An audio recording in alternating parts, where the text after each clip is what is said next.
안녕하세요, 로빈쌤입니다. 오늘도 우리 함께 잠언 말씀을 묵상해 보도록 하겠습니다. 오늘 함께 묵상해 볼 잠언 말씀은 잠언 14장 1절부터 3절까지 말씀입니다. 먼저 우리 함께 이 말씀을 읽어보도록 하겠습니다. 지혜로운 여자는 다 자기 집을 세우되 어리석은 여자는 자기 손으로 그것을 허무느니라. 자기의 곧바름 속에서 걷는 자는 주를 두려워하나 자기 길들이 비뚤어진 자는 그분을 멸시하느니라. 어리석은 자의 입에는 교만의 막대기가 있으나 지혜로운 자들의 입술은 그들을 보존하리로다. 네, 오늘부터는 잠언 14장 말씀을 살펴보도록 하겠습니다. 먼저 1절 말씀을 살펴보겠습니다. 1절 말씀은 지혜로운 여자와 어리석은 여자를 비교하여 보여주고 있습니다. 성경은 집을 세우고 허무는 모습을 통하여 여자의 지혜로움과 어리석음을 설명해주고 있습니다. 우리가 생각하는 지혜로운 여자란 어떤 모습일까요? 어쩌면 우리는 멋있는 일을 하고 대단한 성취를 이루는 모습을 생각할지도 모릅니다. 사람들 앞에서 리더십을 발휘하는 모습을 떠올릴지도 모릅니다. 그런데 성경은 지혜로운 여자의 특징을 설명하면서 집을 세우는 것이라고 말씀하고 있습니다. 이 말씀을 한번 주의하여 보시기 바랍니다. 집을 세운다는 것은 건축가처럼 벽돌을 쌓아 올리고 시멘트를 바르는 것을 의미하는 것이 아닙니다. 이것은 딸로서 혹은 어머니로서 가정을 돌보고 보살피는 것을 의미합니다. 영어 속담 중에 Mothers make a house a home 이라는 말이 있습니다. 엄마는 집을 가정으로 만든다라는 의미입니다. 그냥 먹고 자고 생활하는 건물, 숙소가 아니라 편안한 집, 가정으로 만든다는 것입니다. 이처럼 성경은 지혜로운 여자가 자기 집을 세운다고 말씀하고 있습니다. 우리 여학생들, 우리 자매들이 이러한 말씀을 마음에 잘 새겨보기를 원합니다. 우리 함께 디모데전서 5장 14절 말씀을 보시겠습니다. 그러므로 나는 젊은 여자들이 결혼해서 자녀들을 낳고 가정을 꾸리며 비방할 기회를 대적에게 전혀 주지 말기를 원하노라. 하나님께서는 처음에 여자를 창조하실 때 남자를 돕는 자로 만드셨습니다. 이것은 기분 나빠할 일이 아니라 하나님 앞에서 분명히 배워야 하는 진리입니다.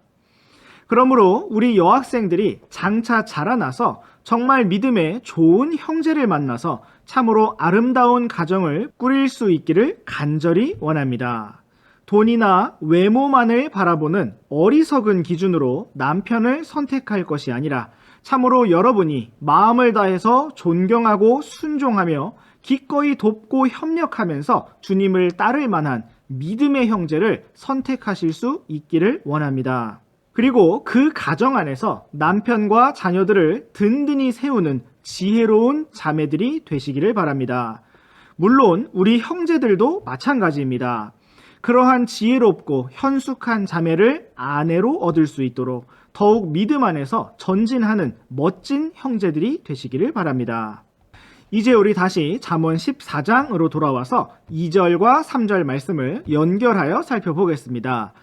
2절에 자기의 곧바름 속에서 걷는 자는 주를 두려워하는 사람이라고 하였습니다. 그는 3절에 등장하는 지혜로운 자로서 입술을 주의하여 자기를 보존하는 사람입니다. 반대로 2절에서 자기 길들이 비뚤어진 자는 주님을 멸시한다고 하였습니다. 그는 3절에 등장하는 어리석은 자로서 그의 입에 교만의 막대기가 있다고 말씀하고 있습니다. 이 두 사람을 비교하여 보시기 바랍니다. 지혜로운 사람은 하나님을 두려워하는 사람이고 함부로 말하지 않는 사람이며 자기의 곧바름 속에서 올바르게 걷는 사람입니다. 그러나 어리석은 사람은 하나님을 멸시하는 사람이고 마음이 비뚤어진 자이며 교만하게 함부로 입을 여는 사람입니다. 이러한 사람은 결국 1절에 나타난 어리석은 여자처럼 자기 손으로 자기 집을 허물게 될 것입니다. 자기의 인생을 허물게 될 것이고 자기의 길을 망치게 될 것입니다. 모든 것은 하나님께 대한 마음과 태도에 달렸습니다. 우리가 겸손히 하나님을 두려워하는 사람이라면 우리는 바르게 살 수 있습니다. 그러나 우리가 하나님의 말씀을 멸시하고 무시하는 사람이라면 우리의 소중한 것들을 스스로 허물게 될 것입니다. 오늘 우리가 어떻게 살기를 원합니까? 참으로 지혜로운 자로서 주님을 기쁘시게 하기 원합니다.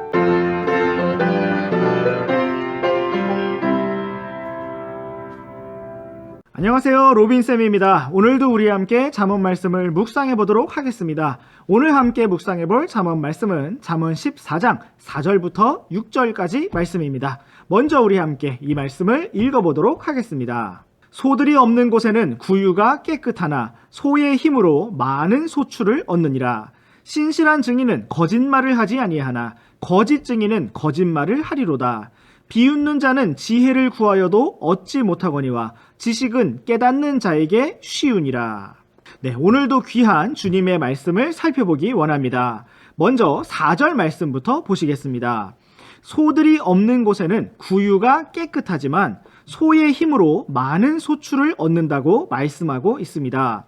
그렇다면 소가 있는 것이 유익할까요? 아니면 없는 것이 유익할까요? 먼저 소가 있다고 생각해 보겠습니다. 소가 있다면 가장 먼저 냄새가 날 것입니다. 계속해서 소들이 먹어야 할 풀을 베어주든지 아니면 초원으로 데리고 나가서 풀을 먹이고 돌아와야 할 것입니다. 그리고 소가 울타리 안에서 똥을 싼다면 그것을 치우는 일이 만만치 않을 것입니다. 소를 키우면 외양간을 계속해서 깨끗하게 유지하기 위해 청소도 해야 하고 돌봐줘야 합니다. 이처럼 소를 키우는 일에는 많은 수고가 따릅니다. 그렇다면 소가 없는 것이 더 편할까요? 그럴지도 모릅니다. 그렇다면 소가 있을 때 어떤 점이 좋을까요? 소가 있으면 농사를 지을 때 아주 편리합니다. 땅을 갈아야 하는데 소가 없다면 사람이 일일이 손으로 밭을 갈아야 합니다. 그것은 너무나 힘들고 시간도 많이 걸릴 것입니다. 그러나 소가 있다면 그 일은 너무나 쉽습니다. 소에게 멍에를 씌우고 뒤에 쟁기를 연결해서 소가 앞으로 가도록 이끌기만 하면 되기 때문인 것입니다. 오늘의 잠언 14장 4절 말씀은 무엇을 보여주는 것일까요? 우리가 소처럼 어떤 일을 하는 데 있어서 깨끗하지 못할 수도 있습니다. 그래서 때로 우리는 이렇게 할 바에는 차라리 안 하는 것이 낫겠다라고 생각을 합니다. 그러나 성경은 그렇게 말씀하지 않습니다. 소가 있는 곳에는 구유만 깨끗하지 아무런 유익이 없습니다. 우리의 목표는 구유를 깨끗하게 유지하는 것이 아니라 많은 열매를 거두는 것입니다. 그러므로 우리가 비록 서툴고 실수를 많이 할지라도 주님을 섬기기 위하여 도전하는 것이 필요합니다. 구유는 다시 깨끗하게 청소하면 됩니다. 그리고 반드시 열매를 거두어야 하는 것입니다. 이제 5절 말씀도 살펴보겠습니다. 신실한 증인은 거짓말을 하지 않지만 거짓 증인은 거짓말을 한다고 말씀하고 있습니다. 그런데 한번 생각해 보겠습니다. 신실한 증인의 반대말은 무엇일까요? 신실하지 못한, 무책임한, 게으른 증인이라고 할 수가 있겠습니다. 그런데 성경은 신실한 증인의 반대말로 거짓 증인이라는 단어를 사용하고 있습니다. 여러분, 이 점을 한번 잘 묵상해 보시기 바랍니다. 우리가 신실하지 못하다면 그것은 우리 하나님 앞에서 거짓된 삶을 살아가고 있다는 것입니다. 우리가 신실하지 못한 학생이라면 선생님을 속이는 학생인 것입니다. 우리가 신실하지 못한 자녀라면 부모님을 속이는 자녀입니다. 우리가 신실하지 못한 그리스도인이라면 하나님 앞에서 거짓된 자로서 살아가고 있는 것입니다. 우리가 주님 앞에서 신실하며 정직한 일꾼이 되기를 원합니다. 6절 말씀도 보시겠습니다. 비웃는 자는 지혜를 구하여도 얻지 못하지만 지식은 깨닫는 자에게 쉽다고 말씀하고 있습니다. 비웃는 자라는 것은 어떤 일에든지 진지하지 않고 장난스럽게 대충 하는 사람을 말합니다. 그는 하나님의 말씀을 들을 때에도 대충대충, 찬송을 부를 때에도, 기도를 할 때에도 온 마음을 다하지 않습니다. 비웃는다는 것은 큰 소리로 그것을 비판하고 공격하는 것만이 아니라 조용히 한 귀로 듣고 흘리는 것 또한 포함되는 것입니다. 그러한 사람은 지혜를 구하여도 얻을 수가 없습니다. 늘 하나님의 말씀을 들어도 믿음이 자라날 수가 없습니다. 성실한 사람으로 변화될 수도 없습니다. 왜냐하면 하나님의 말씀을 비웃고 있기 때문인 것입니다. 그런데 성경은 깨닫는 자에게 지식이 쉽다고 말씀하고 있습니다. 깨닫는 자라는 것은 하나님의 말씀을 온전히 받아들이고 순종하는 삶을 살고자 하는 사람을 말합니다. 그에게는 하나님의 뜻이나 하나님의 말씀이 어렵지 않습니다. 우리가 비웃는 자가 아니라 하나님의 말씀을 쉽게 깨닫는 자가 되기를 원합니다. 우리가 4절에 나타난 소처럼 비록 지저분하고 실수가 있다 할지라도 결국 열매를 거두는 자가 되기를 원합니다. 또한 5절 말씀처럼 신실한 증인이 되기를 원합니다. 그리고 6절 말씀처럼 깨닫는 자가 되기를 원합니다.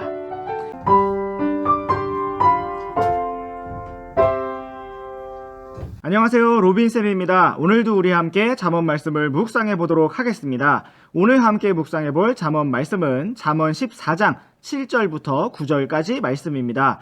먼저 우리 함께 이 말씀을 읽어보도록 하겠습니다. 내가 어리석은 자에게 지식의 입술이 있음을 보지 못하거든 그의 앞에서 떠날지니라.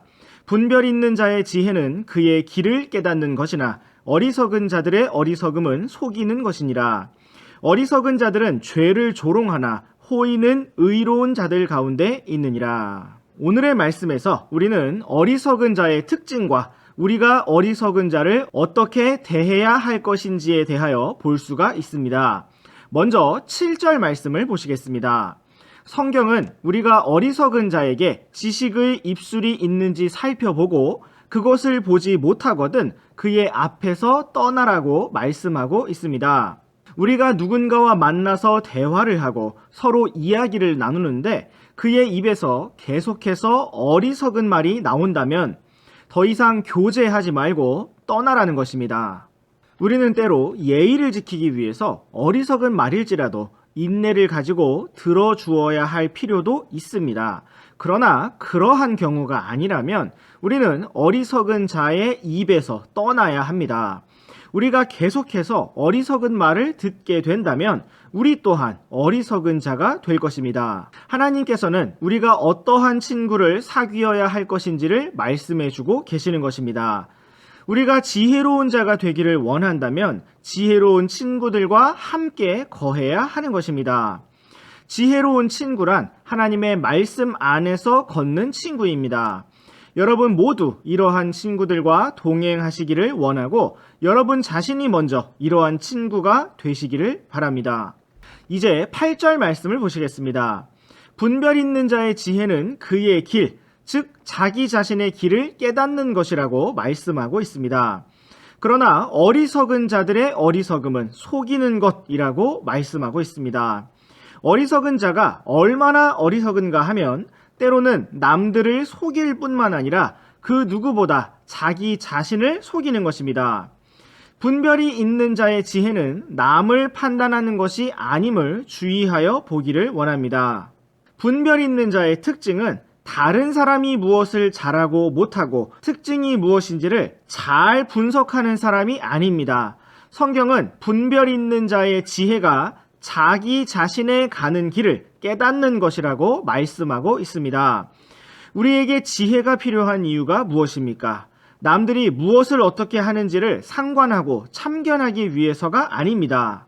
때로 우리가 남들을 도울 필요도 있겠지만 그것보다 더 중요한 것은 나 자신이 온전하게 믿음의 길을 걸어가는 것입니다. 나 자신이 물에 휩쓸려 가고 있는데 어떻게 다른 사람을 건져낼 수가 있을까요? 나 자신이 안전하고 견고한 상태에 있을 때에야 비로소 남을 건져내고 도울 수가 있는 것입니다. 하나님께서 오늘 우리에게 분별과 지혜를 허락하여 주셔서 나 자신이 어떠한 길을 가고 있는지 깨닫게 하여 주시기를 원합니다. 바르게 가고 있다면 낙심하지 않고 인내로 길을 갈 수 있도록 격려하여 주시고 잘못 가고 있다면 무엇을 바로잡아야 하는지 분명하게 보여주셔서 참으로 우리가 주님과 동행하는 지혜의 길, 분별의 길을 걸어가기를 원합니다. 이제 우리 함께 9절 말씀을 살펴보겠습니다. 어리석은 자들은 죄를 조롱하지만 호의는 의로운 자들 가운데 있다고 말씀하고 있습니다. 어리석은 자들이 죄를 조롱한다는 것은 죄를 지으면서 두려워하지도 않고 괴로워하지도 않으며 무감각하게 오히려 당당하고 또 비웃으면서 큰 소리를 치는 모습을 보여주고 있습니다. 이것이 어리석은 자의 특징입니다. 반대로 성경은 호의가 의로운 자들 가운데 있다고 말씀하고 있습니다. 의로운 자들은 죄를 미워하고 멀리하는 자들입니다. 당장에 어떠한 무서운 심판이 있기 때문이 아니라 하나님께서 두려우심을 알고 죄에서 떠나는 사람들입니다. 이러한 사람들이 바로 의로운 사람들입니다. 하나님께서는 바로 이러한 의로운 사람들 가운데 호의와 친절을 베푸시겠다고 말씀하시는 것입니다. 오늘 우리들의 발걸음이 하나님께서 따뜻한 친절을 기쁨으로 베푸실 만한 의로운 자의 길이 되기를 원합니다. 오늘 우리는 잠언 말씀을 통해서 어리석은 자의 길에 대해서 살펴보았고 또 반대로 제시되고 있는 분별 있고 지혜로운 자의 길을 살펴보았습니다. 지혜로운 자는 어리석은 자들과 함께하는 자리에서 떠나는 사람입니다. 또한 지혜로운 자는 주님의 분별을 가지고 자기 자신이 가는 길을 늘 점검하며 깨닫는 사람입니다. 또한 지혜로운 자는 의로운 길을 통하여 하나님의 친절과 호의를 누리는 길입니다. 오늘 우리가 이러한 지혜의 길로 걷기를 원합니다.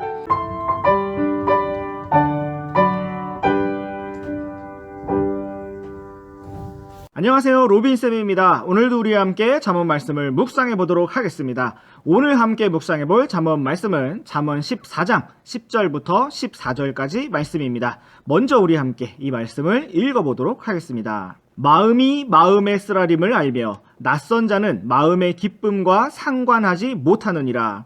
사악한 자의 집은 뒤엎어지려니와 곧바른 자의 장막은 흥왕하리라.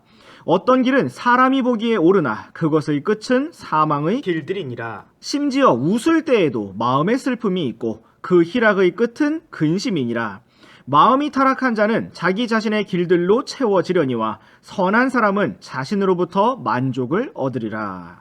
오늘도 우리에게 새로운 하루를 허락해 주신 주님께 감사합니다. 먼저 우리 함께 10절 말씀부터 살펴보도록 하겠습니다.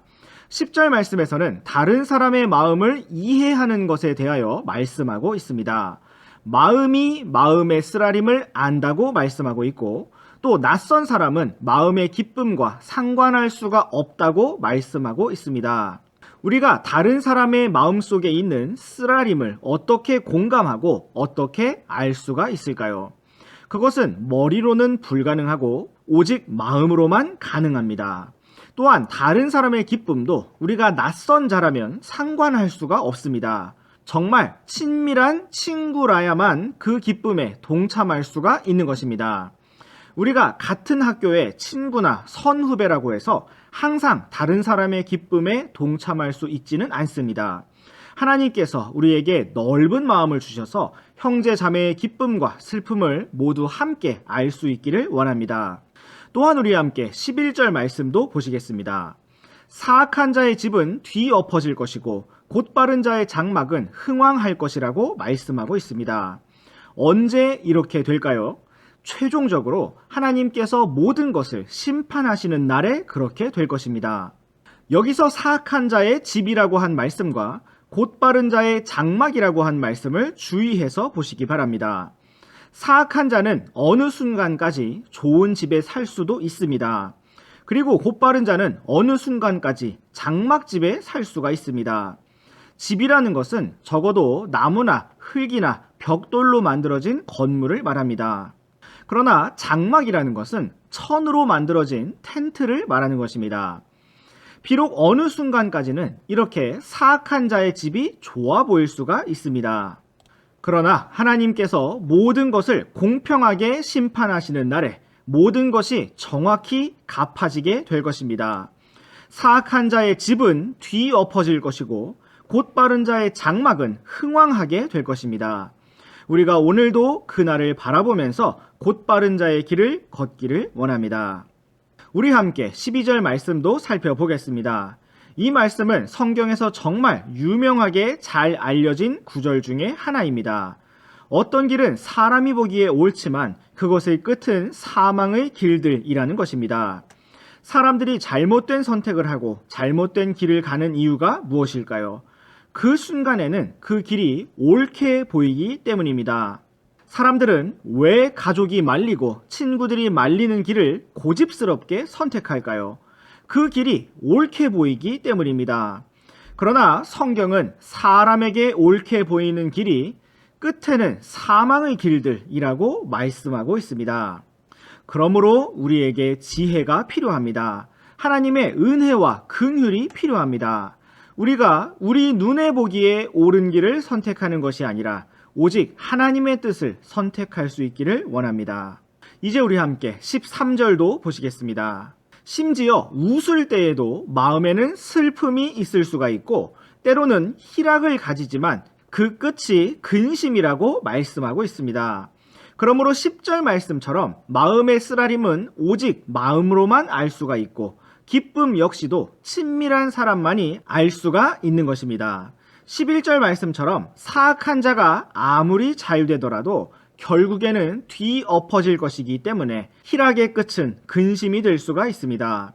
12절 말씀처럼 자기가 보기에 옳은 길을 가다가 결국 웃는 것이 진정한 기쁨이 아닐 수가 있게 된다는 것입니다. 하나님께서 오늘 우리들에게 마음의 소리를 들을 수 있는 귀를 주시고 마음의 상태를 볼 수 있는 눈을 주시기 원합니다. 웃는다고 다 기쁨이 아니고 기뻐한다고 다 문제가 없는 것이 아닙니다. 이러한 마음이 무엇인지 여러분 다 아실 것입니다. 우리만 그런 것이 아니라 다른 사람들도 그렇습니다. 그래서 우리가 정말 주님의 지혜를 힘입어서 형제 자매들의 속 마음까지 참되게 살필 수 있게 되기를 원합니다. 마지막으로 14절 말씀을 살펴보겠습니다. 마음이 타락한 자는 자기 자신의 길들로 채워지지만 선한 사람은 자신으로부터 만족을 얻을 것이라고 말씀하고 있습니다. 마음이 타락한 자는 결국 자기가 보기에 옳은 길로 갈 것이고 사망의 길들로 채워지게 될 것입니다. 선한 사람은 오직 주님을 따른 결과 만족을 얻게 될 것이라고 말씀하고 있습니다. 일시적인 것이 아니라 영원한 만족을 얻게 될 것입니다. 우리가 다 이러한 영원한 만족의 길로 걷기를 원합니다. 나란히, 나란히, 나란히, 나란히, 안녕하세요, 로빈쌤입니다. 오늘도 우리 함께 잠언 말씀을 묵상해 보도록 하겠습니다. 오늘 함께 묵상해 볼 잠언 말씀은 잠언 14장 15절부터 17절까지 말씀입니다. 먼저 우리 함께 이 말씀을 읽어보도록 하겠습니다. 단순한 자는 모든 말을 믿으나 분별 있는 자는 자기의 가는 것을 잘 살피느니라. 지혜로운 자는 두려워하여 악을 떠나거니와 어리석은 자는 경노하며 자만하느니라. 급히 노하는 자는 어리석게 행하며 사악한 꾀들을 꾸미는 자는 미움을 받느니라. 오늘도 우리 함께 주님의 말씀을 살펴보기 원합니다. 먼저 15절 말씀부터 보시겠습니다. 단순한 자는 모든 말을 믿으나 분별 있는 자는 자기의 가는 것을 잘 살핀다고 말씀하고 있습니다. 여기서 말씀하고 있는 단순한 자는 분별이 없는 자입니다. 그래서 모든 말을 다 믿는다고 말씀하고 있습니다. 우리는 모든 말을 다 믿지 말아야 합니다. 우리는 오직 하나님의 말씀만을 믿어야 합니다. 어리석은 자가 가장 잘 믿는 말은 칭찬과 아첨의 말이라고 할 수가 있겠습니다. 분명히 문제가 있음에도 불구하고 아무 문제 없다, 정말 잘하고 있다 라는 말만 듣고 싶어 하고 그 말만을 믿고 받아들이는 것입니다. 그러나 반대로 너에게 문제가 있다, 문제가 많다 하고 말하는 것은 듣기 싫어합니다. 사실 이러한 모습은 우리 모두에게 다 있습니다. 그러나 그러한 사람은 어리석은 사람인 것을 우리가 기억하며 우리의 어리석음을 내어버리기 원합니다. 성경은 분별 있는 자는 자기의 가는 것을 잘 살핀다고 말씀하고 있습니다. 남들이 칭찬을 하든지 혹은 책망을 하든지 남들이 하는 말이 중요한 것이 아니라 자기 자신이 하나님 앞에서 자기의 가는 것을 잘 살핀다는 것입니다. 16절 말씀에서는 지혜로운 자는 두려워하여 악을 떠난다고 말씀하고 있습니다. 지혜로운 사람의 표시는 공부를 잘하는 것이 아니라 하나님을 두려워하여 악을 떠나는 것입니다. 오늘 우리 학생 여러분들에게 있어서 가장 악한 것은 무엇일까요? 선생님이 볼 때는 다른 무엇보다 게으른 것입니다. 불성실한 것입니다. 하나님의 청지기에게 요구되는 것은 신실한 사람으로 발견되는 것입니다. 그런데 우리가 게으르고 무책임한 청지기가 된다면 그것처럼 악한 것은 없습니다. 우리가 주님의 은혜를 힘입어서 참으로 신실한 청지기로 발견되기를 원합니다. 16절을 계속해서 보면 어리석은 자는 경노하며 자만하다고 말씀하고 있습니다. 어리석은 자의 특징은 두려워하기는커녕 진노하고 자만한다는 것입니다. 하나님 앞에서 악한 상태에 머물면서 두려워하여 악에서 떠나기보다 오히려 책망을 받을 때 진노하고 자만하는 것입니다. 오늘 우리가 지혜로운 자로서 하나님을 두려워하고 그 누구 때문이 아니라 오직 하나님으로 인해서 악을 떠나는 지혜롭고 정의로운 길을 갈 수 있기를 원합니다. 17절 말씀을 보시겠습니다. 급하게 분노하는 자는 어리석게 행한다고 말씀하고 있습니다. 일단 우리가 무엇인가를 조급하게 행하면 어리석을 수밖에 없습니다. 더군다나 급하게 분노를 하게 된다면 실수도 많이 하게 되고 하지 말아야 할 말도 하게 됩니다. 우리가 급하게 분노하지 말아야 하는 이유는 하나님을 위해서라기보다는 먼저 우리 자신을 위해서입니다. 우리는 급하게 분노한 것을 스스로 수습하고 복구하느라 많은 시간과 노력을 기울여야 할 것입니다. 그러므로 우리가 급하게 노하는 자가 아니라 주님의 온유와 부드러움 가운데 거하기를 원합니다. 또한 17절 말씀의 뒷부분에서는 사악한 꾀들을 꾸미는 자는 미움을 받는다고 말씀하고 있습니다. 혹시 내가 미움을 받는데 그것이 정말 주님께 순종했기 때문에 당하는 고난인 것인지 아니면 내가 사악한 꾀들을 꾸미는 자이기 때문인 것인지 곰곰이 생각해 보시기 바랍니다. 사악한 꾀를 꾸민다고 해서 무엇인가 거창한 죄를 짓는다는 것이 아닙니다. 우리의 육신은 너무나 교묘합니다. 남들이 칭찬받는 것을 보면서 그가 잘못한 어떤 것을 생각해내고 그때 그랬다 라고 말하는 것도 사악한 꾀를 꾸미는 것입니다. 자기가 잘못해서 혼나고 있는데 그때 누구도 그랬다 라고 끌어들이는 것 역시 사악한 꾀를 꾸미는 것이라고 할 수가 있겠습니다. 혹시 생활 중에 내가 미움을 받는다면 그냥 서러워할 것이 아니라 내가 사악한 꾀를 꾸미는 자가 아닌가 한번 돌아볼 수 있는 기회로 삼아보시기 바랍니다. 그러나 우리는 혹시 친구가 그렇게 얄밉고 사악한 꾀를 꾸민다 할지라도 넓은 마음으로 용서하고 사랑할 수 있기를 원합니다. 오늘도 주님과 함께 걷는 우리 모두가 되기를 원합니다.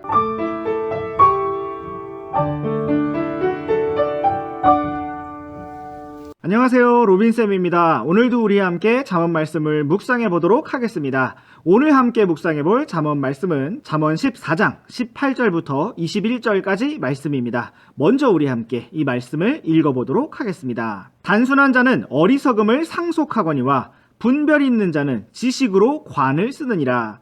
악한 자들은 선한 자들 앞에서 절하고 사악한 자들은 의로운 자들의 문들에서 절하느니라. 가난한 자는 자기 이웃에게도 미움을 받으나 부유한 자는 친구가 많으니라. 자기 이웃을 멸시하는 자는 죄를 짓되 가난한 자에게 긍휼을 베푸는 자는 행복하니라. 네, 오늘도 함께 주님의 말씀을 살펴보기 원합니다. 18절 말씀부터 보시겠습니다.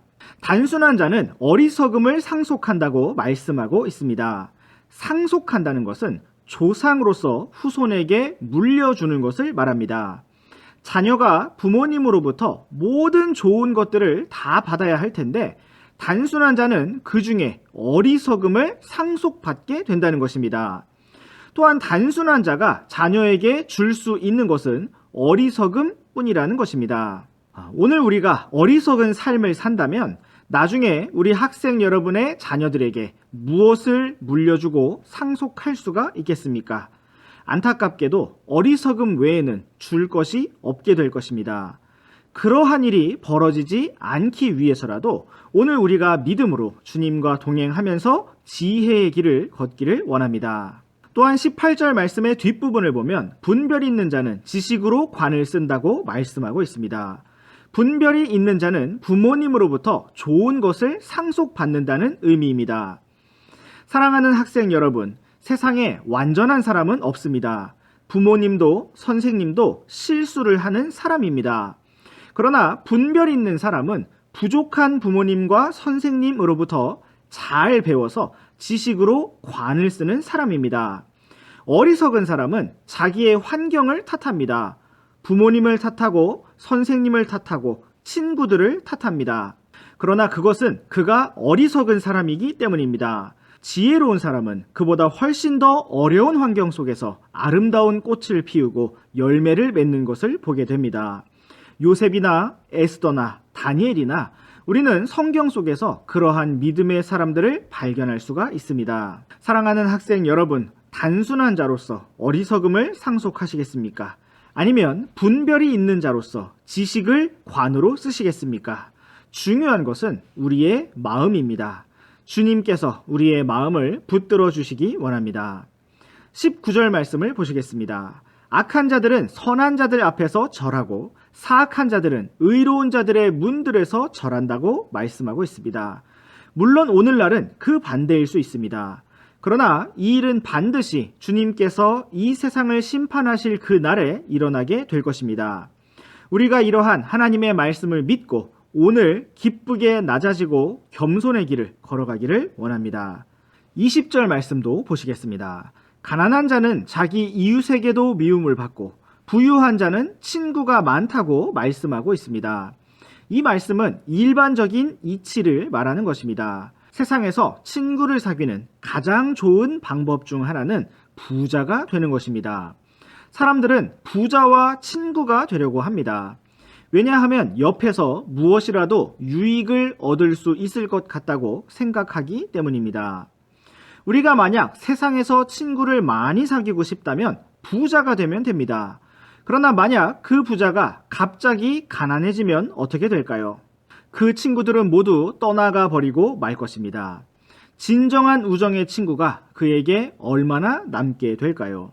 돈으로 사귄 친구는 돈과 함께 사라지고 말 것입니다. 우리가 만약 진정한 믿음의 친구를 사귀고자 한다면 믿음의 부자가 되면 됩니다.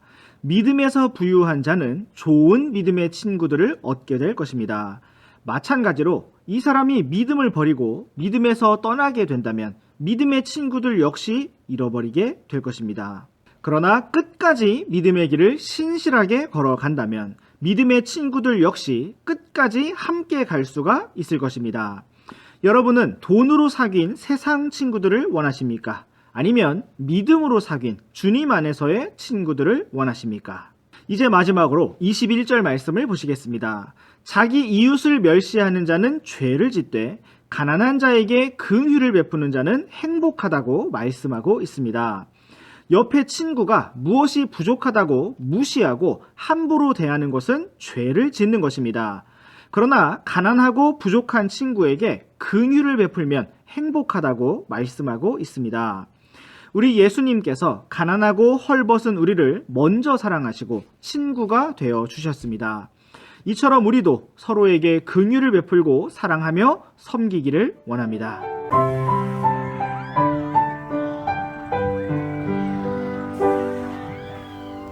안녕하세요, 로빈쌤입니다. 오늘도 우리와 함께 잠언 말씀을 묵상해 보도록 하겠습니다. 오늘 함께 묵상해 볼 잠언 말씀은 잠언 14장 22절부터 25절까지 말씀입니다. 먼저 우리 함께 이 말씀을 읽어보도록 하겠습니다. 악을 꾀하는 자들은 잘못하지 아니하느냐? 그러나 선을 꾀하는 자들에게는 긍휼과 진리가 있으리로다. 모든 수고에는 유익이 있어도 입술의 말은 빈곤에 이를 뿐이니라. 지혜로운 자들의 왕관은 그들의 재물이나 어리석은 자들의 어리석음은 어리석은 짓이니라. 진실한 증인은 혼들을 건지거니와 속이는 증인은 거짓말을 하느니라. 네, 오늘도 함께 주님의 말씀을 살펴보기 원합니다. 22절 말씀부터 보시겠습니다. 여기에서 우리는 악을 꾀하는 자들과 선을 꾀하는 자들에 대해서 볼 수가 있습니다. 여기서 꾀한다는 것은 무엇을 의도하고 무엇을 향하여 나아가는가를 말하고 있는 것입니다. 악을 꾀한다는 것은 주님을 기쁘시게 하기 위한 삶을 살아가는 것이 아니라 자기 자신을 기쁘게 하기 위한 육신의 삶을 말하는 것입니다. 그가 때로 어떤 선한 일들을 할 수도 있습니다. 그러나 그 삶 자체가 악을 꾀하는 방향으로 나아가는 삶이기 때문에 잘못할 수밖에 없습니다. 그러나 반대로 선을 꾀하는 자들은 어떨까요? 그가 때로 실수하고 잘못하고 넘어질 수도 있습니다. 그러나 그 삶 자체가 선을 꾀하고 있기 때문에 주님을 기쁘시게 하기를 원하기 때문에 그에게는 긍휼과 진리가 있다고 말씀하고 있는 것입니다. 오늘 우리가 살기를 원하는 삶은 어떤 삶입니까? 우리가 악이 아니라 오직 선을 꾀하는 삶을 살아가기를 원합니다.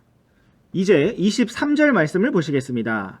모든 수고에는 유익이 있어도 입술의 말은 빈곤에 이를 뿐이라고 말씀하고 있습니다. 우리가 때로 지식이 부족하고 실력이 부족할 수도 있습니다. 그렇지만 성경은 우리가 수고하였다면 그 수고에는 반드시 유익이 있을 것이라고 말씀하고 있습니다.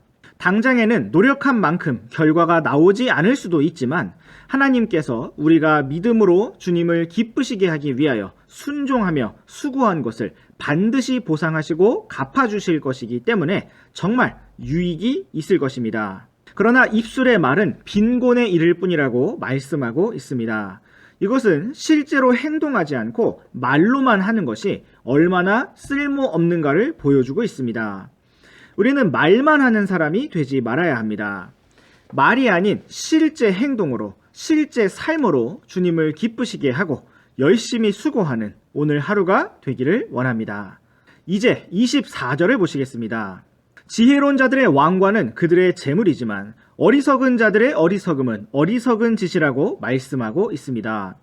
지혜로운 자들이 지혜롭게 행하여 많은 재물을 얻는다면 그것은 왕관처럼 자랑스러운 일이 되고 영광스러운 일이 된다는 것은 일반적인 사실입니다. 그러나 오늘 우리가 쓰고자 하는 왕관은 이 땅에서의 부와 명예가 아니라 영원한 주님의 왕국에서 누리는 영원한 것임을 기억하기 원합니다. 또한 성경은 어리석은 자들의 어리석음은 어리석은 짓이라고 말씀하고 있습니다. 어리석은 자의 특징은 그냥 어리석다는 것입니다. 그 생각이 어리석고 그 행동이 어리석고 삶이 어리석은 것을 볼 수가 있습니다. 우리가 하나님의 말씀과 주님의 긍휼을 통하여 오직 지혜로운 자로서 살아가기를 원합니다. 25절 말씀을 보시겠습니다. 진실한 증인은 혼들을 건지거니와 속이는 증인은 거짓말을 한다고 말씀하고 있습니다. 진실한 증인은 오직 사실을 말하는 사람을 의미합니다. 증인이라는 것은 자신이 보고 들은 사실에 관하여 증거하는 사람입니다. 성경은 진실한 증인이 혼들을 건진다고 말씀하고 있습니다. 우리는 모두 진리의 증인, 주 예수님의 증인이 되어야 합니다. 우리가 담대히 우리의 입을 열어서 복음을 전하고 우리의 입술을 통해 분명한 말로 주님을 증거해야 합니다. 또한 우리가 말로만이 아니라 실제 삶 속에서도 주님을 증거하는 삶을 살아야 합니다. 누구든지 우리의 생활을 볼 때 거룩하고 정직하며 성실한 모습을 통해 하나님을 발견할 수 있어야 하는 것입니다. 그렇게 우리가 주님을 증거하는 삶을 산다면 우리는 지옥으로 향하고 있는 혼들을 건져낼 수가 있고 형제 자매들을 도와 일으킬 수가 있습니다. 그런데 우리가 진리대로 살지 않는다면 그것은 속이는 증인의 삶을 살고 있는 것입니다. 마치 하나님이 안 계신 것처럼 성경이 모두 거짓인 것처럼 속이는 삶을 살아가게 되는 것입니다. 살아계신 하나님께서 오늘도 우리의 발걸음을 붙들어 주시기를 원합니다. 선을 꾀하는 자로서 주님과 함께 수고하며 지혜롭게 걷고 진실한 증인으로 주님만을 나타내기를 원합니다.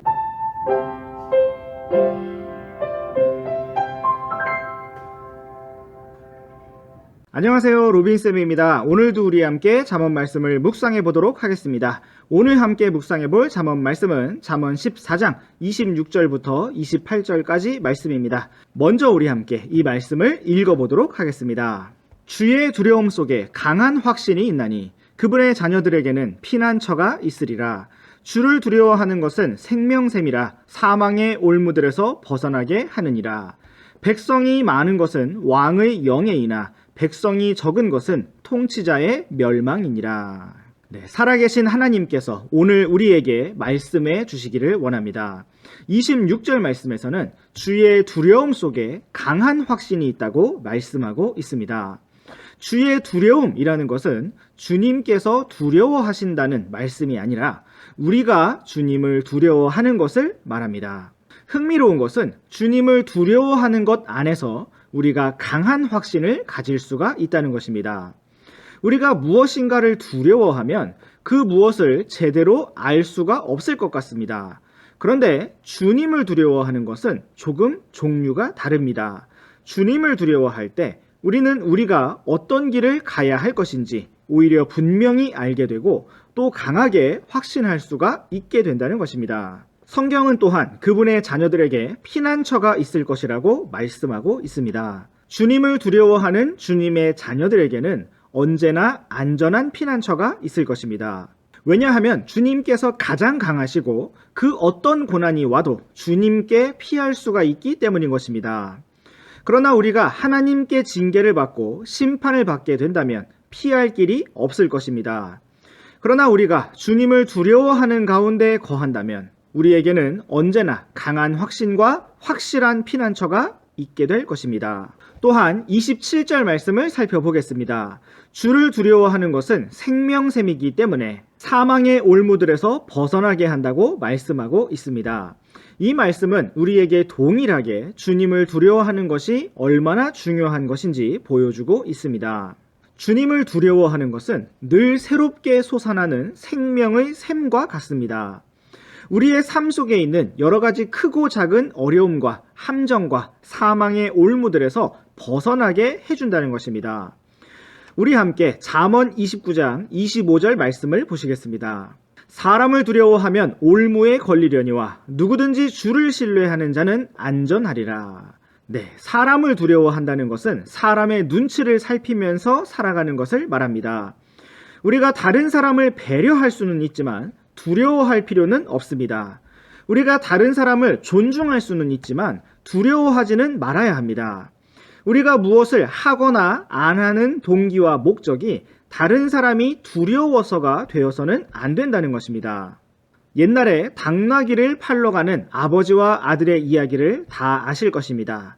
아버지와 아들이 나귀를 시장에 팔기 위해 끌고 가는데 지나가던 사람들이 웃으면서 나귀를 타고 가면 될 것을 그냥 끌고 간다고 비웃었습니다. 아버지는 아들을 태웠습니다. 노인정 앞을 지나가는데 어르신들이 요즘 아이들은 예의가 없다고 말하는 것이었습니다. 아버지는 아들을 내려놓고 자신이 탔습니다. 개울가 앞을 지나는데 아기 엄마들이 아이가 가엾다고 말하는 것이었습니다. 아버지는 아들도 같이 나귀에 태웠습니다. 목장 앞을 지나는데 사람들이 당나귀가 불쌍하다고 말하는 것이었습니다. 아버지와 아들은 낑낑대며 당나귀를 들어 올려 지고 갔습니다. 그러나 외나무 다리를 지나다가 당나귀가 바둥거리는 바람에 물속으로 떨어뜨리고 말았습니다. 이처럼 우리가 사람의 기준대로 맞춰서 살고자 한다면 어떤 말에 어떻게 맞춰야 할지 알 수가 없습니다. 그러나 누구든지 주를 신뢰하는 사람만이 안전하며 사망의 올무들에서 벗어날 수가 있는 것입니다. 이제 다시 잠언 14장 28절로 돌아오시겠습니다. 백성이 많은 것은 왕의 영예이지만 백성이 적은 것은 통치자의 멸망이라고 말씀하고 있습니다. 왕이 잘 다스린다면 백성이 번성할 것이고 그것은 왕의 영광이 될 것입니다. 그러나 잘 다스리지 못한다면 백성들이 떠나가거나 죽게 될 것입니다. 그것은 곧 통치자의 멸망입니다. 이처럼 왕은 백성의 수로, 왕국의 크기로 평가를 받게 된다는 것입니다. 그렇다면 학생은 무엇으로 영광을 얻을까요? 공부하는 것으로, 성적으로 영예를 얻을 것입니다. 또한 우리의 삶 속에서는 좋은 친구들이 많은 것으로 평가를 받을 것입니다. 성실하고 부지런하고 책임감이 있는 삶으로 인정을 받게 될 것입니다. 우리가 어떻게 좋은 평가를 얻을 수가 있을까요? 백성들의 눈치, 사람들의 눈치를 살피는 것이 아니라 오직 주를 두려워할 때에만 가능할 것입니다. 주님만 바라보는 우리 모두가 되기를 원합니다.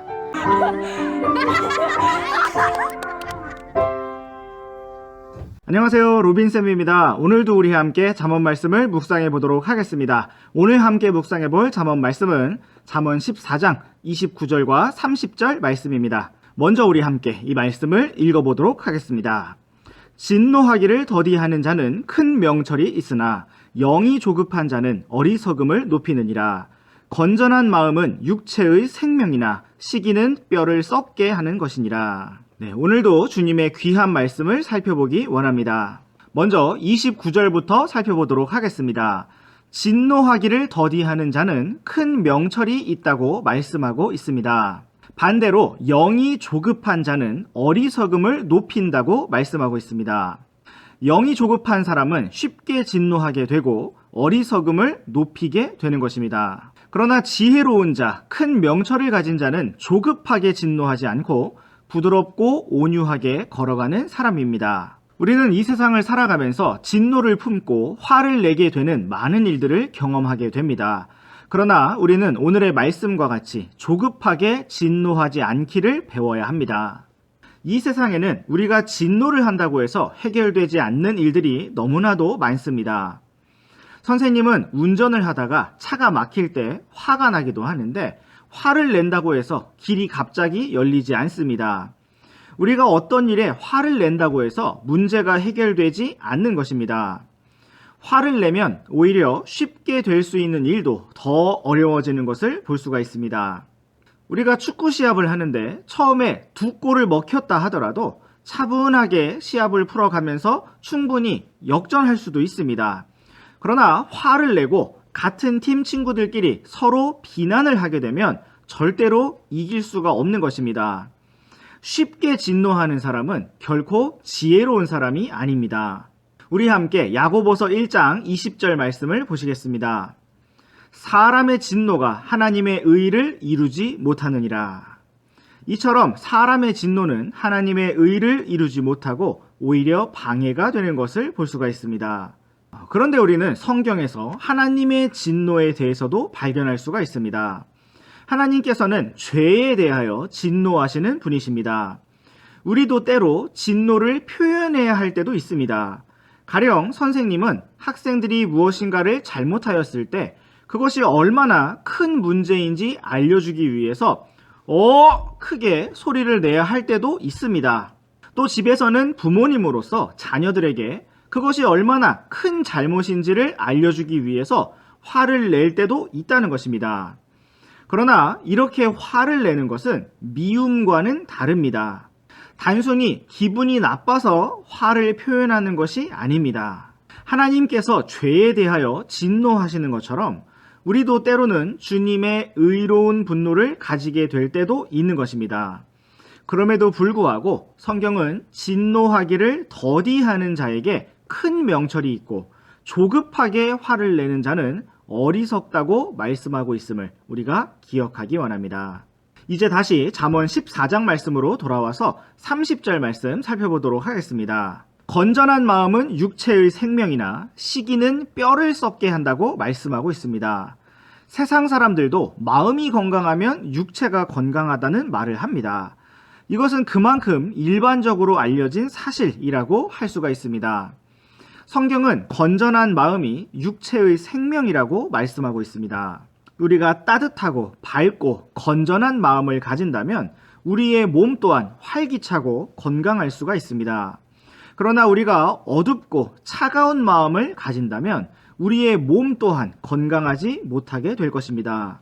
성경은 특별히 시기하는 마음이 뼈를 썩게 한다고 말씀하고 있습니다. 시기란 무엇입니까? 나보다 잘하는 어떤 사람을 부러워하고 더 나아가 미워하는 것을 말합니다. 중국의 한 여고생이 자기 반에서 가장 예쁘고 인정을 받는 학생이었는데 자기보다 더 예쁘고 훌륭한 학생이 전학을 오는 바람에 자신의 인기를 빼앗기게 되었습니다.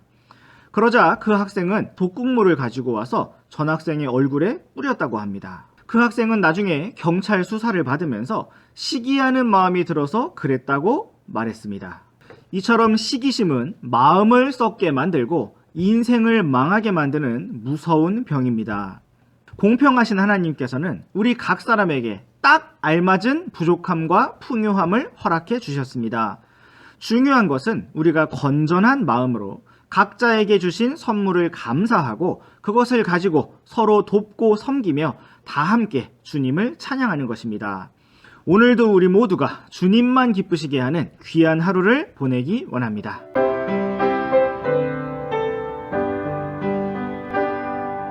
안녕하세요, 로빈쌤입니다. 오늘도 우리 함께 잠언 말씀을 묵상해 보도록 하겠습니다. 오늘 함께 묵상해 볼 잠언 말씀은 잠언 14장 31절과 32절 말씀입니다. 먼저 우리 함께 이 말씀을 읽어보도록 하겠습니다.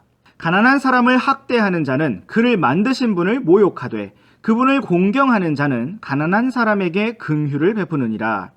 사악한 자는 자기의 사악함 가운데서 쫓겨나거니와 의로운 자는 자기의 죽음 가운데서도 소망을 갖느니라. 네, 오늘도 하나님의 말씀을 통하여 우리가 걸어갈 길을 생각해 보기 원합니다. 31절 말씀부터 살펴보겠습니다. 가난한 사람을 학대하는 자는 그를 만드신 분을 모욕한다고 말씀하고 있습니다. 여기서 가난한 자라는 것은 돈이 부족한 사람을 말합니다. 그러나 오늘 우리는 이것을 단지 돈 문제로만 생각하지 말고 모든 면에서 부족한 사람이라고 생각해 보겠습니다. 우리는 지식이 조금 부족한 사람, 힘이 약한 사람, 무엇인가를 잘하지 못하는 사람, 외모가 부족한 사람을 무시하고 학대할 수가 있습니다. 학대한다는 것은 그를 괴롭게 하고 힘들게 만드는 것입니다. 때로 강한 사람들은 약한 사람들을 괴롭히면서 사악함 가운데 즐거워하기도 합니다. 그런데 성경은 이러한 것이 곧 그를 만드신 분을 모욕하는 것이라고 경고하고 있는 것입니다. 우리가 누군가가 키가 작다고 무시하고 놀리고 학대하면 그것은 곧 하나님의 작품을 비웃는 것이므로 그 사람을 만드신 하나님을 모욕하는 것이라는 것입니다. 하나님을 모욕하는 일은 얼마나 두려운 일입니까? 그러나 반대로 성경은 그분을 공경하는 자는 가난한 사람에게 긍휼을 베푼다고 말씀하고 있습니다. 우리가 하나님을 공경하는 것을 무엇으로 알 수가 있을까요? 그것은 누가 봐도 무시할 만한 사람에게 함부로 대하지 않고 긍휼과 친절을 베푸는 모습으로 나타나는 것입니다. 그러므로 우리는 당장 눈에 보이는 사람들의 어떤 모습만을 보지 말아야 합니다. 그 뒤에 그를 만드시고 또 모든 것을 주관하시는 하나님을 보아야 하는 것입니다.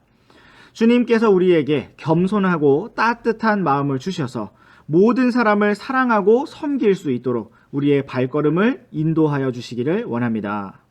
이제 32절 말씀을 보시겠습니다.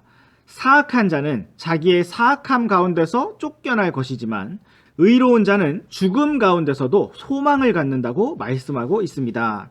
사악한 자가 이 땅에서 성공하고 아주 잘 살았다 할지라도 그는 결국 하나님의 왕좌 앞에서 쫓겨나게 될 것입니다. 마태복음 25장 41절 말씀을 함께 보시겠습니다. 그때에 그가 왼편에 있는 자들에게도 이르되 저주를 받은 자들아 너희는 내게서 떠나 마귀와 그의 천사들을 위하여 예비된 영존하는 불에 들어가라. 네, 이것은 하나님께서 사악한 자들을 지옥으로 던져 넣으시는 무시무시한 장면을 기록하고 있는 말씀입니다. 하나님께서는 그들을 저주를 받은 자들이라고 부르시면서 영존하는 불, 곧 지옥불로 쫓아내고 계시는 것입니다. 사악한 자는 자기의 사악함 가운데서 쫓겨나게 될 것입니다. 그러나 의로운 자는 죽음 가운데서도 소망을 가질 수가 있습니다. 우리가 이 땅에서 고난을 당하고 힘든 길을 걸어갈지라도 또 모든 것이 끝난 것 같은 죽음에 이를지라도 우리에게 소망이 있는 이유는 우리가 영원히 잠드는 것이 아니라 반드시 다시 부활하여 일어날 것이기 때문입니다. 주 예수님의 죽으심과 부활을 믿고 구원을 받은 우리에게는 예수님과 같은 부활의 소망이 있는 것입니다. 우리 함께 고린도전서 15장 19절 말씀을 보시겠습니다. 만일 우리가 이 세상 삶을 사는 동안에만 그리스도 안에서 소망을 갖는다면 모든 사람들 중에 우리가 가장 비참한 자니라. 이 말씀처럼 우리에게 부활의 소망이 없다면 우리의 삶은 공허하고 모든 사람들 중에 가장 비참할 수밖에 없을 것입니다. 그러나 오늘 우리에게는 부활의 소망이 있습니다. 그러므로 우리는 죽음 가운데서도 소망을 가질 수가 있는 것입니다. 우리 함께 51절 말씀도 보시겠습니다. 보라, 내가 너희에게 한 가지 신비를 보이노니 우리가 다 잠자지 아니하고 마지막 나팔 소리가 날 때에 눈 깜짝할 사이에 순식간에 다 변화되리라. 성경은 주님 안에서 잠든 성도들이 일어날 것이고 살아서 주님을 만나게 될 성도들은 순식간에 영원한 몸으로 변화될 것이라는 소망을 말씀하고 있습니다.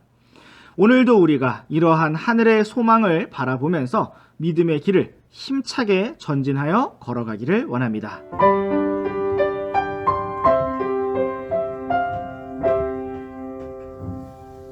안녕하세요, 로빈쌤입니다. 오늘도 우리 함께 잠언 말씀을 묵상해 보도록 하겠습니다. 오늘 함께 묵상해 볼 잠언 말씀은 잠언 14장 33절부터 35절까지 말씀입니다. 먼저 우리 함께 이 말씀을 읽어보도록 하겠습니다. 지혜는 명철이 있는 자의 마음에 머물거니와 어리석은 자들의 중심에 있는 것은 알려지느니라.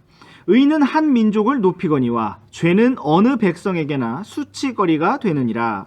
왕의 호의는 지혜로운 종을 향하거니와 그의 진노는 수치를 끼치는 자를 향하느니라. 네, 여러분, 오늘이 몇 년, 몇 월, 며칠인가요?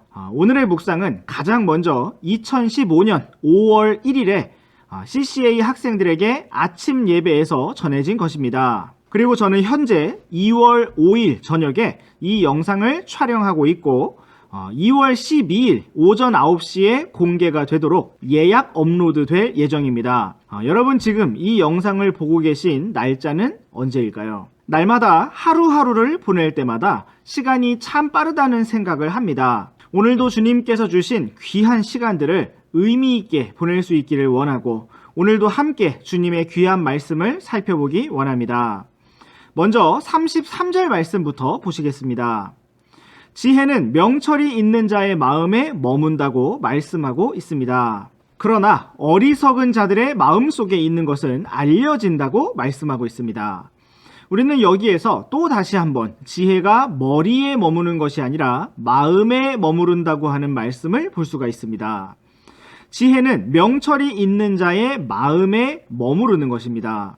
우리가 지혜롭게 되기를 원한다면 마음이 명철해야 하는 것입니다.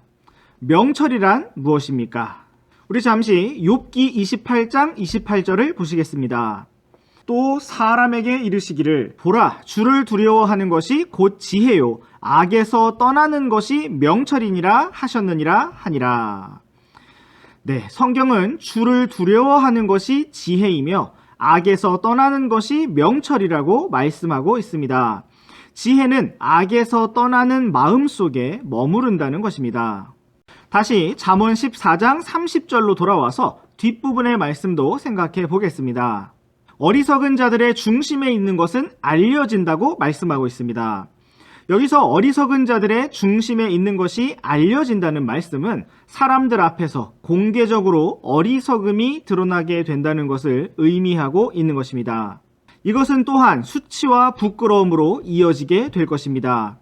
어리석은 마음과 어리석은 삶의 끝은 수치와 부끄러움인 것입니다.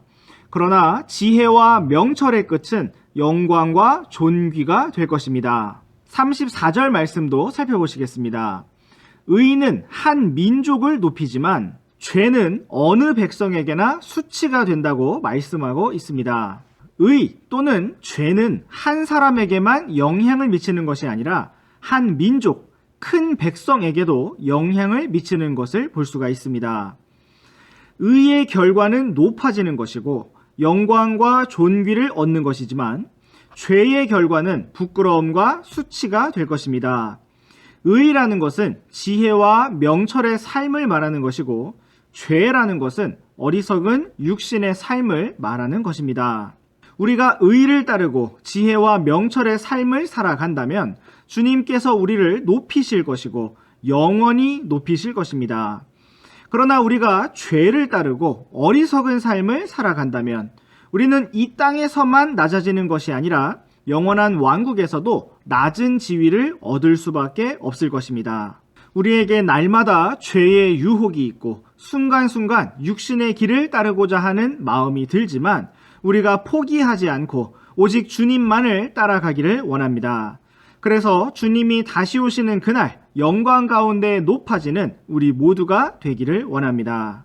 35절 말씀도 보시겠습니다. 왕의 호의는 지혜로운 종을 향하지만 왕의 진노는 수치를 끼치는 자를 향한다고 말씀하고 있습니다. 이것은 가장 먼저 솔로몬 왕 당시에 일반적으로 벌어지는 일들을 설명한 것입니다. 왕은 당연히 지혜로운 종을 사랑하고 아끼게 되어 있습니다. 그리고 수치를 끼치는 종에 대해서는 진노하게 되는 것입니다. 이것은 솔로몬 왕 때에만 그러한 것이 아니라 모든 시대에도 마찬가지인 것입니다. 장차 왕들의 왕이신 주 예수님께서도 지혜로운 종을 높이시고 영광으로 보상해 주실 것입니다. 반면에 어리석게 행하고 하나님의 이름에 수치를 가져온 종은 하나님의 진노를 경험할 수밖에 없을 것입니다. 물론 구원을 받은 하나님의 자녀가 그 구원을 잃어버리지는 않을 것이지만 수치와 부끄러움을 당하게 될 것입니다. 우리의 인생은 짧고 주님은 속히 다시 오실 것입니다.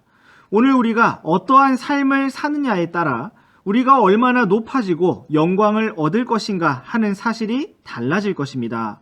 주님께서 오늘 우리의 마음을 지혜와 명철로 채워주셔서 우리가 영원한 영광과 존귀를 향해 달려갈 수 있기를 원합니다.